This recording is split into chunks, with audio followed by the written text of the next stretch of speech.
Hey, good people. My name's Holly. I'm 33, female. Thank you for choosing my story because I need to vent.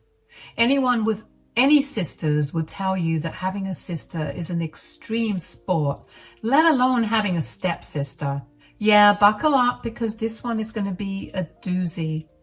Amy and I have never really gotten along, Like, from the second we were forced together as new sisters, there was just this tension that never went away. I tried so hard in those early days to be a good big sis when we first met after my parents got divorced.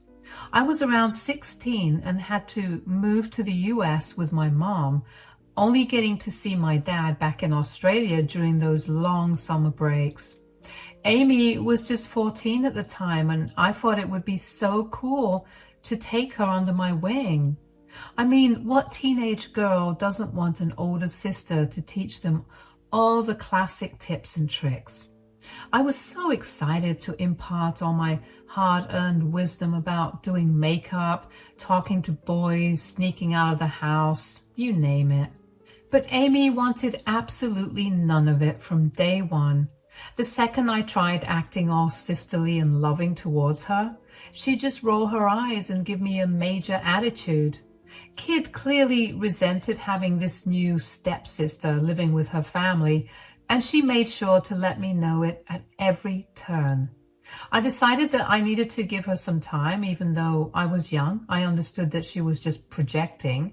Who could blame her? Her parents had a nasty divorce, and I'm sure sharing a room with that constant reminder that nothing will be the same wasn't helping things. So I decided to give her some time, let her ease into the whole thing.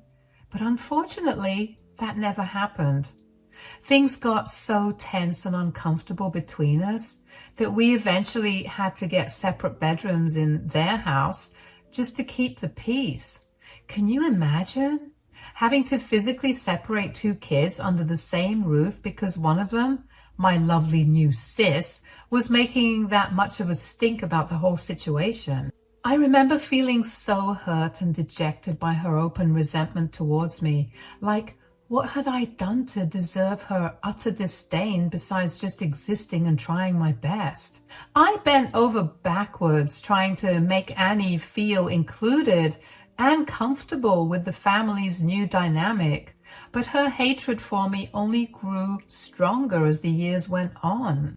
It didn't help much that my mom and stepdad were brushing it off, telling me that I needed to give her space and time to figure things out, which I did. But literally any time I spoke, even if it was to ask her to pass the hot sauce at dinner, she'd always accompany it with an eye roll. It was exhausting. The second I turned 18, I moved out and got my own little place nearby, a cute apartment I was sharing with a high school friend, putting a thankful bit of distance between me and my relentlessly spiteful stepsister. Figured it would be better for everyone's sanity, But even then, Amy kept finding ways to jab at me and make me feel like a total outsider, going out of her way to be nasty whenever she could during our family dinners and meetups. She'd make snide remarks about how I dressed, my hobbies, you name it, anything to reject my presence in her world. I'd kill her with kindness, though, determined not to stoop to her level or give her the satisfaction of thinking her meanness was getting to me. Mom, Frank, so good to see you both. And Amy, how have you been? I see you're still wearing that ugly green sweater. Girl, give it up. It's been 2 years. Who are you, Joan Rivers? I think it's cute. Oh, of course, you'd think it's cute. You have the taste of a blind grandma. Well, if it bothers you that much, maybe we could go shopping together and you could give me some tips.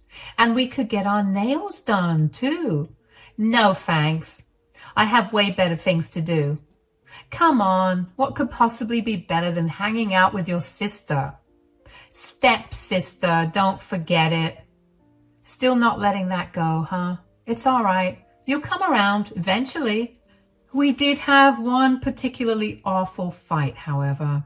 That pushed me past my breaking point of keeping my cool around Amy. It was over something so stupid.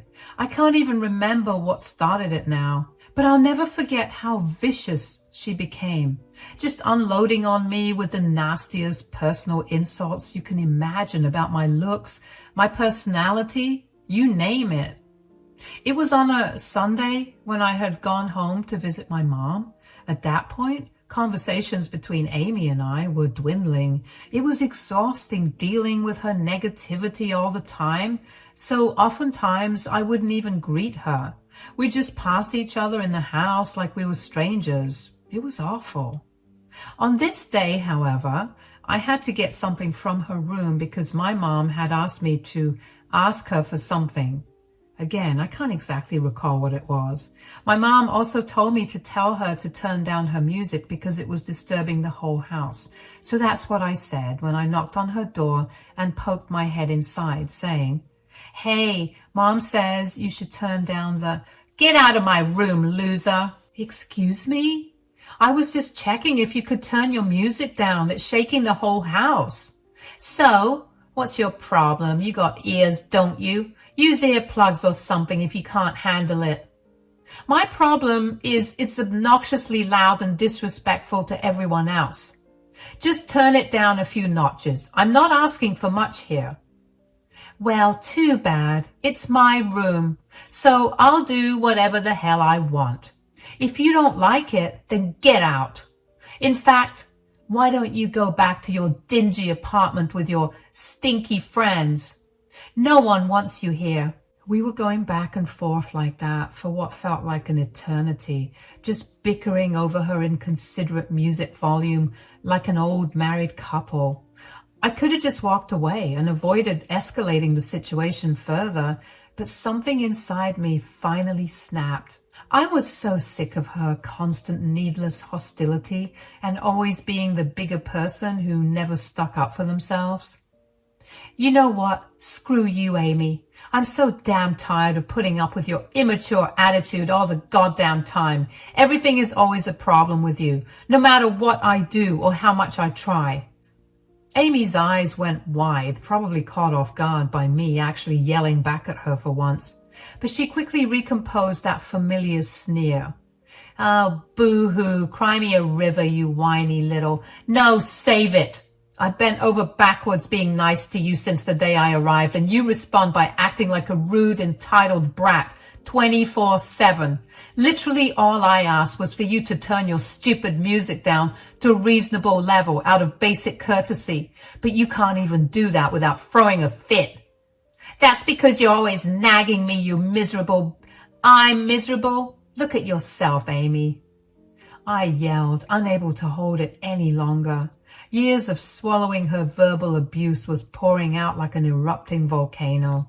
For the first time ever, I lost my temper and snapped back at my evil stepsister, saying some pretty harsh stuff in the heat of the moment, too. In hindsight, I shouldn't have taken her bait like that, but at the same time, did she really expect me to just take her endless verbal assaults lying down forever without cracking at some point? Of course, because she was the designated golden child in the family. I ended up getting reamed for the blow-up fight, while Amy played the innocent victim like she always did. Not surprised, but still absolutely enraging. Amy immediately shifted to her trademark pity mode, telling her dad that I just came in yelling at her for no reason. Imagine that. She was like Regina George on steroids. I should have known that moment, any remaining illusion I'd held about us developing a healthy sisterly bond one day was shattered for good. I should have stood up for myself and stood my ground, cutting off contact immediately and minding my business, since nothing I ever did was good for her. But of course, the lover girl in me kept thinking that there was hope, and I low-key felt gaslit into believing everything was my fault too. Sure, I lashed out and lost my cool, but could you blame me after all these years?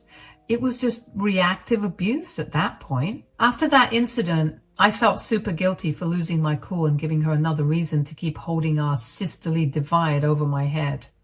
So I tried patching things up with Amy, extending every olive branch whenever I could, texting, calling, inviting her over, inviting her out, trying to use our mutual friends to patch things up. Maybe if we just had a real heart-to-heart with me opening up about how much her acceptance as my sister would mean to me, she'd finally pull her head out of her rear and come around. I mean, we were stuck together for life, whether she liked it or not, after my mom married her dad. So why not at least try to make the best of it and be friends, or as close to friends as we could be?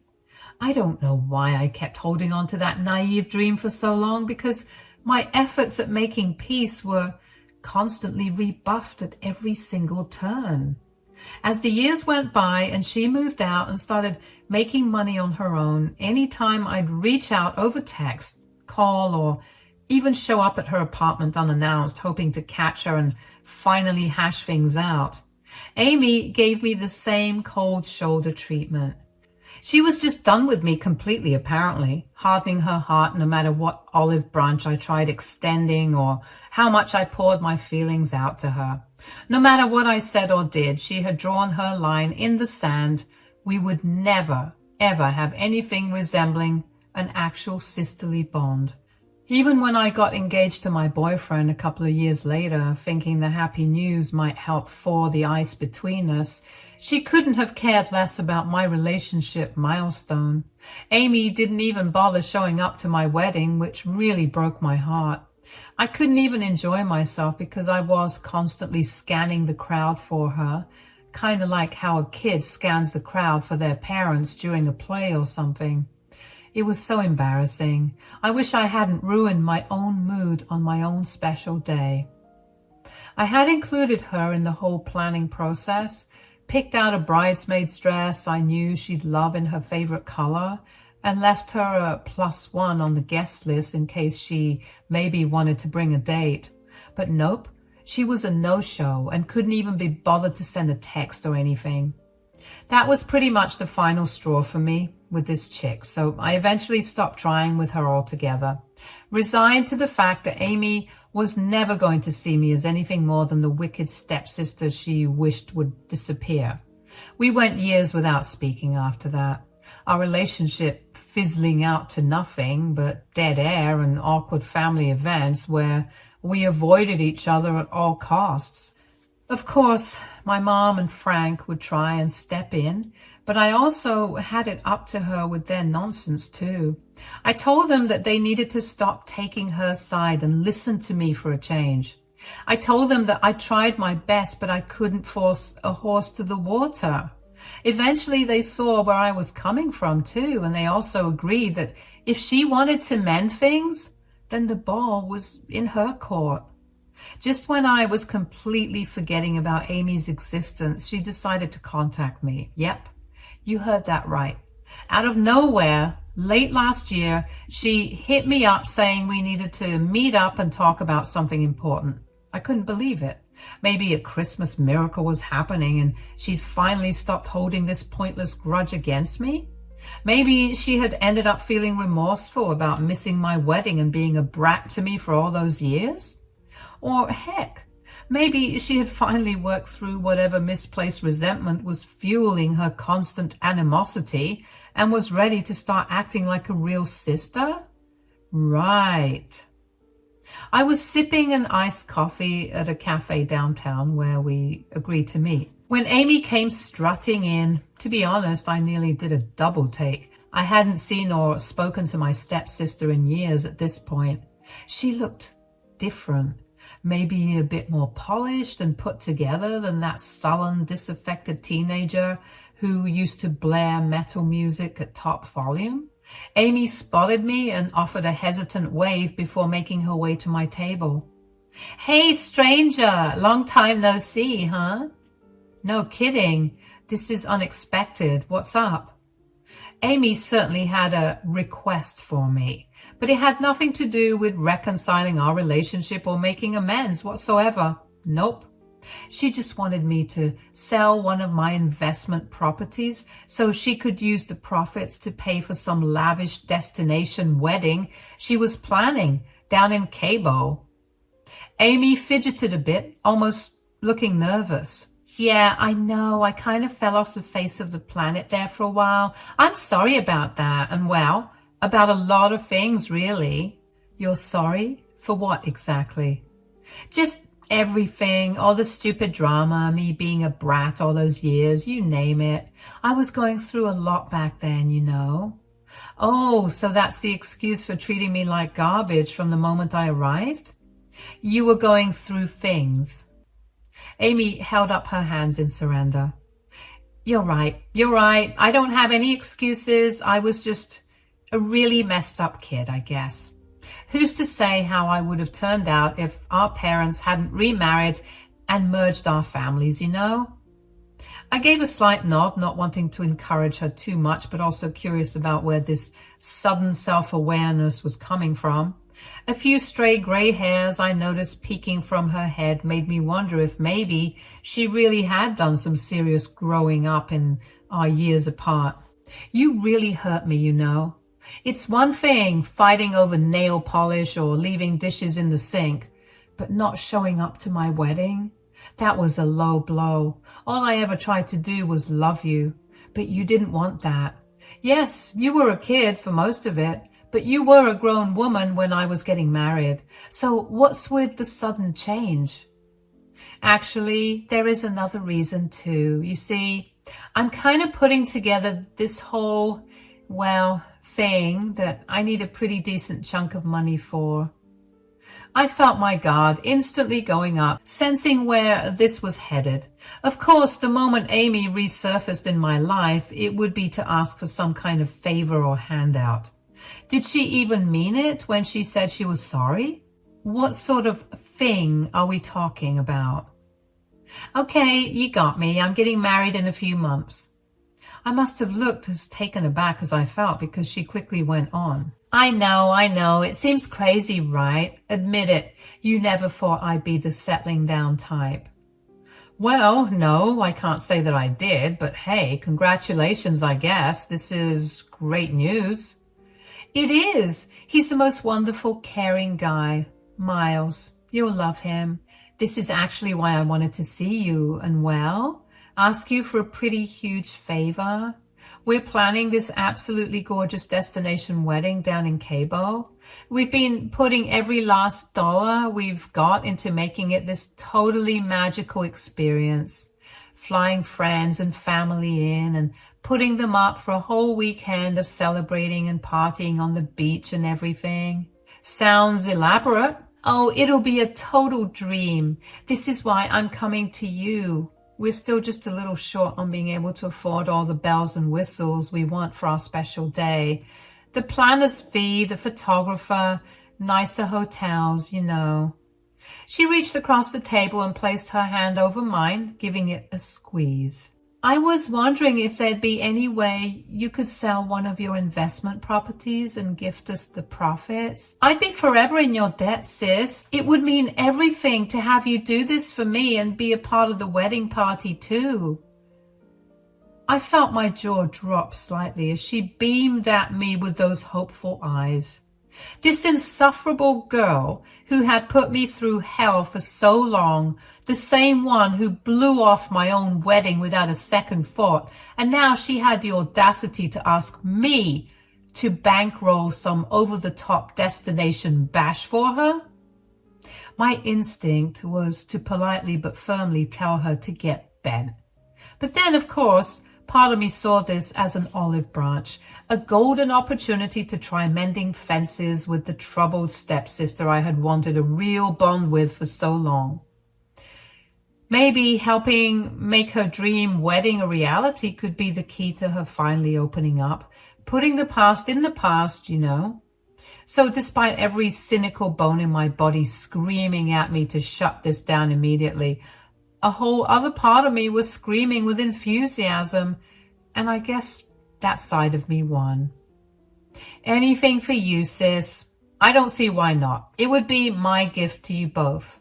The way Amy's face instantly lit up with unabashed glee, you'd think I had already handed her a literal blank check. She squealed in delight before hopping up and rushing over to crush me in a tight hug. Oh, thank you, thank you, thank you. I knew even after all this time I could count on you. You're the absolute best, sis. I forced an awkward smile as she pulled back, trying not to let my inner skeptic deflate this unearned moment of pure sisterly affection after all these years of discord. Maybe this wedding would be what finally brought Amy and me together once and for all, after so much pain.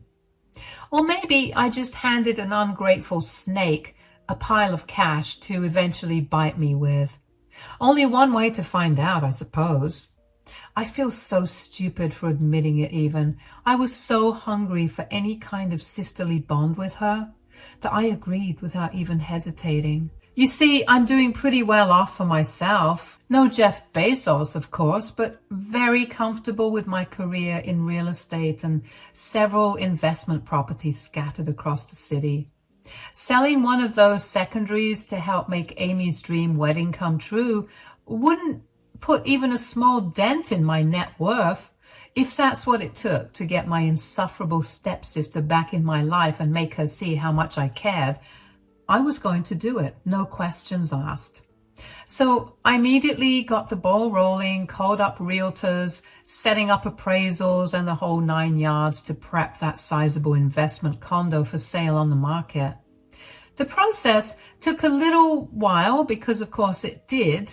Houses don't sell themselves overnight. But a few weeks later, I was just about to finalize the sale with a buyer and net a cool $500,000 in profit that I directly reinvest into making Amy's destination wedding a total fairy tale.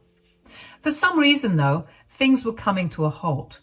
I wasn't too concerned because these things tend to happen and the wedding wasn't for another several months, but I did want to get it done ASAP. Well, call it the universe looking out for me, because if it hadn't taken long, I wouldn't have seen my stepsis for who she truly is. One day, my cold-hearted stepsister posted a sneak peek at her wedding invitation over our family group text that included a certain detail that made my heart absolutely sink. Apologies, but this destination event is only open to real family members.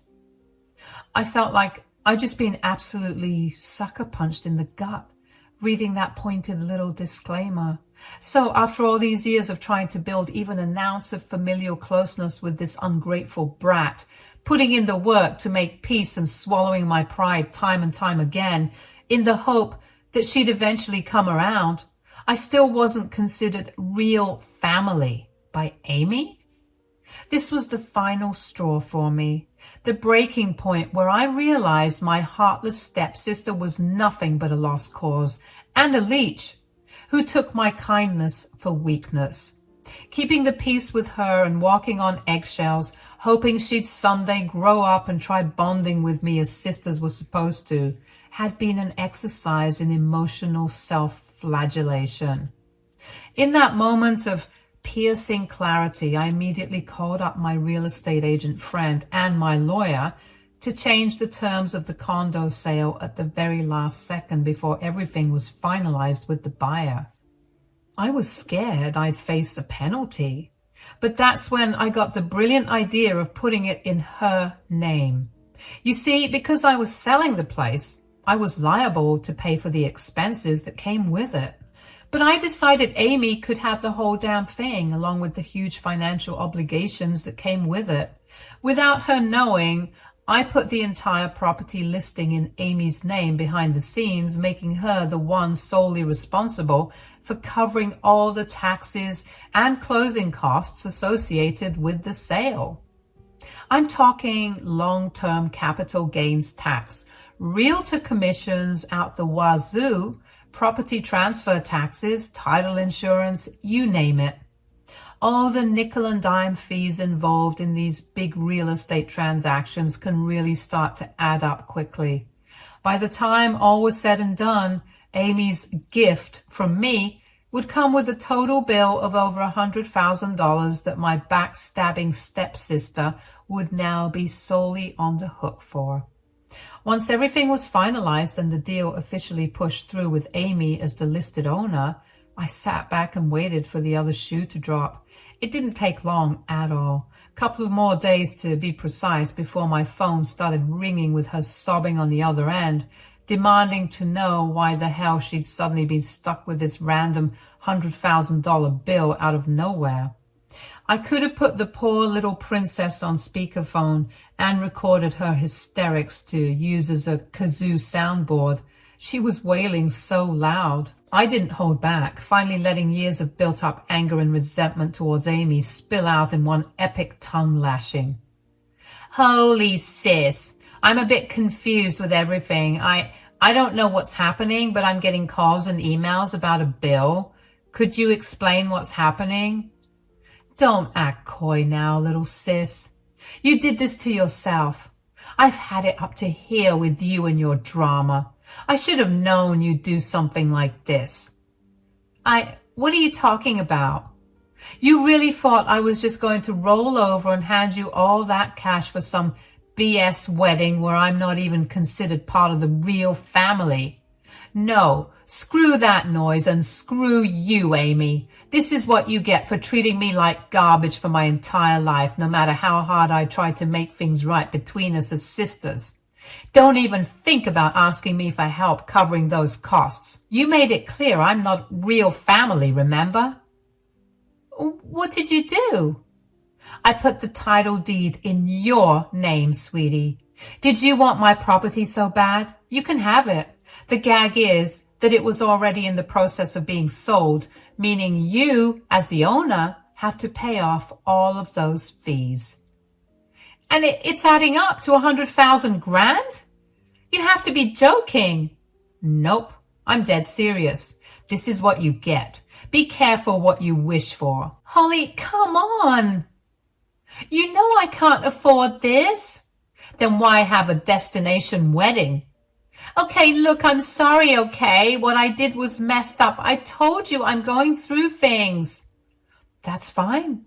You can continue to go through your things, but I don't want any part of it. You're really going to do this to your sister? Really? You're not my sister, Amy. You never were. I see that now. So have fun asking your precious real relatives to cover that $100,000 bill for you, since I'm not lifting a damn finger after you spit in my face one last time.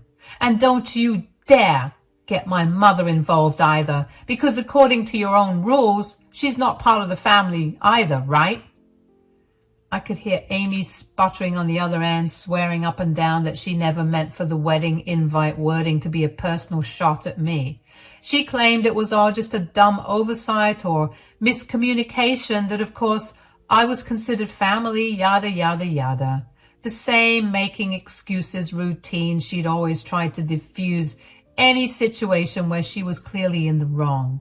She went on and on about how she needed me now more than ever, trying to flip the situation and cast herself as the victim like always, to see if I'd crack and bail her out. Typical waterworks from her, activating the crocodile tear ducts in an attempt to manipulate me through misplaced guilt, as she'd done so many times before. But I'd had enough of playing her little mind games and being jerked around like a dog on a leash this time. She was the one who would face some actual consequences for her chronic cruelty. I told Amy to lose my number after that and never contact me again about anything, wedding-related or otherwise. If she wanted help taking care of a six-figure bill for some destination Insta-4 ceremony that was extremely unlikely to make it past year one of marriage, she should lean on those real family members she holds so dear, and not the one she spent most of her life degrading and treating like a piece of trash, stuck to the bottom of her shoe. Amy kept hollering and crying on the other end, but I just hung up the phone without a second thought. Was it harsh to hit her with those cheap shots about her marriage being doomed and refusing to lift a finger to help with her sudden financial burden? Maybe. But she had it coming after all these years of disrespect and contempt from her towards me. I was through being a doormat who'd take her crap lying down. All in the hopes she'd finally come around and we could have some sort of sisterly bond. Clearly, that was never going to happen. So I didn't feel 1 ounce of guilt about giving her a taste of her own medicine this time around. And that's probably the last I'll hear from Amy for a good long while, if not forever. And you know what? I'm perfectly okay with that. I finally got my long-awaited petty revenge after ages of her emotional abuse and manipulation, all without having to actually take anything away or inflict harm on her myself. Just some eye for an eye serving of karma, dishing out the same ruthless treatment to Amy that she always dished out to me. At the end of the day, I'm the one who came out on top as the bigger person and unequivocally better real family member in this relationship. I kept my dignity, self-respect, and money intact while settling the score with her in about as firm and definitive way as I could. No more chasing aimless pipe dreams of her accepting me or making amends. Just the sweet, sweet satisfaction of turning the tables on a bully without getting my hands dirty. Even if it did come with a 6-figure price tag attached that I get to sit back and watch ruin her fairy tale wedding. So, bon voyage, Bridezilla. I hope those capital gains taxes on your gift eat away enough money to force your destination shabby chic backyard bash, complete with a bartender mom and dad that had to chip in to cover after dipping into the retirement fund. You may be rocking a ritzy rented dress, but out there in the real world, that $100,000 heading your way is the kind of weight that's really going to put your marriage vows to the test. Enjoy the hot, humid evening ceremony out on the lawn and the $7 frozen hors d'oeuvre that was supposed to impress the guests. My best wishes to you both crazy kids for a lifetime of happiness and financial strain.